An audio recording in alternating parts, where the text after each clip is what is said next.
উঠে যাইতেছে rain baby.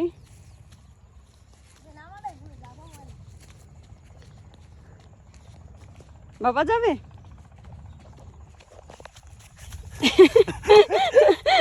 ডালে নেমে উঠতে পারে। হ্যাঁ নামাকে শরীরে যোগ একটা রেন বেবি আবার নামবো। মজা পাইছে মজা পাইছে সে। এটা কি জি পাপা সমস্যা নেই কত দুষ্টুমি করতে। বাবা আবার আবার ওপর ওঠো। এই তো মাশাআল্লাহ ওঠো ওঠো ওঠো। ইয়ে হাততালি রেন বেবির হাততালি উপরে উঠে গেছে। এই যে লাঠি এই যে লাঠি।